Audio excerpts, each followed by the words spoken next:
going to help you poop.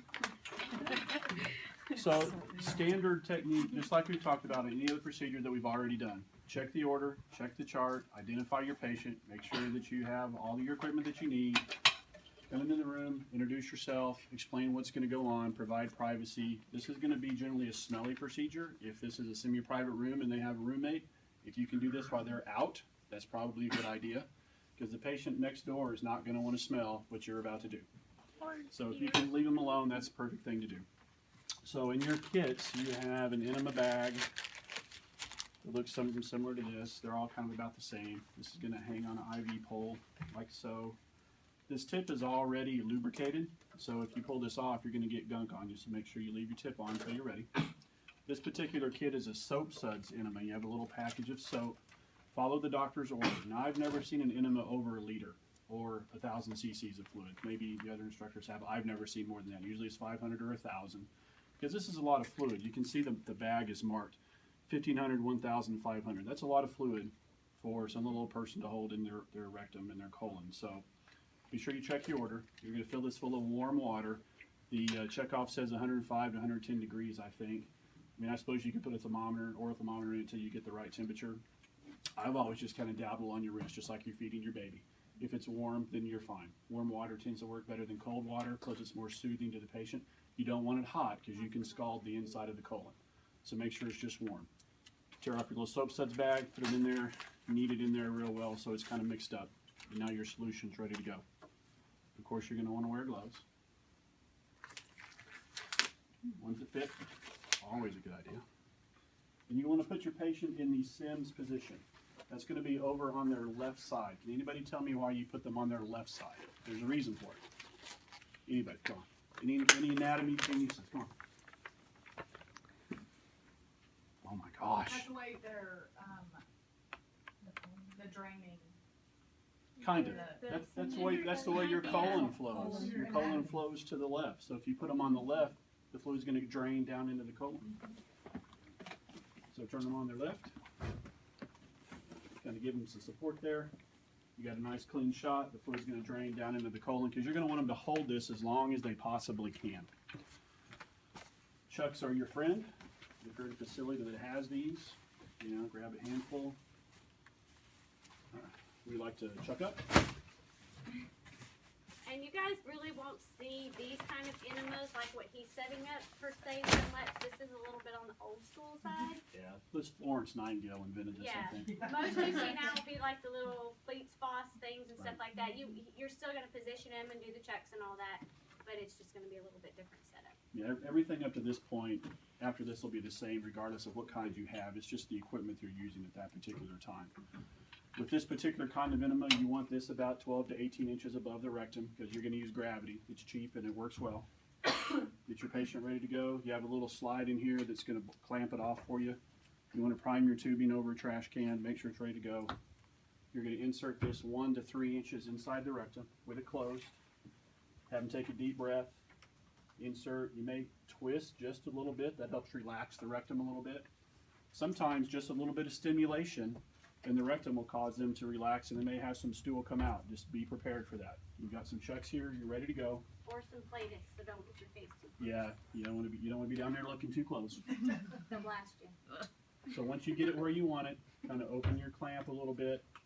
You want it to flow relatively slow, over 5 to 10 minutes. They're going to feel some discomfort. It's normal. Just encourage them, talk to them, help them get through this. If you have too much pain, then you want to slow your rate down just a little bit. You can use your clamp, slow it down until they're feeling better. Just encourage to get all of this liquid in you can. If you only get 500 in and they just can't hold anymore, then stop. Try to get it all in as much as you can, though. And then you want to slowly extract this. Tell them to clamp their butt shut, keep their rectum closed as much as possible. I mean, you really need to talk to them. This is a degrading procedure. You really need to be encouraging with your patients. Once you get it done, you can throw this in the trash. You can leave them on their side for a few minutes. If you have a helper over there, they can kind of stabilize them, and just get them to hold it as long as they can. What you want to already have in your room is a bedside commode or a bedpan. Sometimes they can get up to the commode, but generally it's going to be a bedpan. Remember, everything you put in is going to come back out. So be mindful of the size bedpan you want. You don't want a little emesis basin. You want a full-size bedpan. When they just can't hold this any longer, it's time to get ready for the evacuation process. We're gonna eject. So you roll them back over on a bedpan, sit the head of the bed up as much as you can until they're comfortable, let them do their thing. It may take 2 bedpans, depends on how much you get out. What you want to document is all the liquid that you get out, and you're gonna have to guesstimate 500 cc's, 1,000 cc's, 750, whatever it is. The color of the stool, the quantity of the stool, the consistency of the stool, any discerning factors, you're going to want to be sure you document that. Once they're done, and it may take a little while to get all this done, clean them up. You may need to change the sheets. You may need to give a little peri-area care, a little bed bath, make sure they're nice and fresh. Bed's down in low position, call bell, everything's secure. Do not leave your patients. Now, of course, Mrs. Rutherford, Ms. Perkins can certainly disagree here. I would not leave my patient while this process was going on.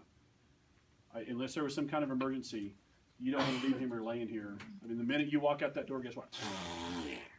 And they're going to lay here in that until you get back. I would not usually leave pull them. the curtain and I just kind of say, I'm right here. When you're ready, let me know, to just give them Yeah. privacy, Some so you're not hanging out there watching them while they're, you know, because they don't want you sitting there. So I'll say, I'm on the other side of this curtain. As soon as you need me, let me know, and I'll be right around the curtain. So I don't leave the room either, but I stand on the opposite side of the curtain so they don't feel like I'm trying to watch them, because that's kind of. It is. This is kind of a degrading procedure, and this isn't fun for anybody.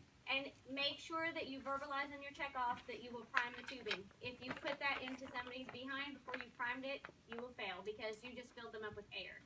So then they're going to have gas cramps on top of that. So it is imperative that you verbalize to us that you prime your tubing. That's a lot of air to put in somebody's hiney. Okay? It So is. when he talked about priming the tubing, when you fill that bag, he's got it clamped off. So that means the water's not going to come down, or whatever, the soap suds not going to come down.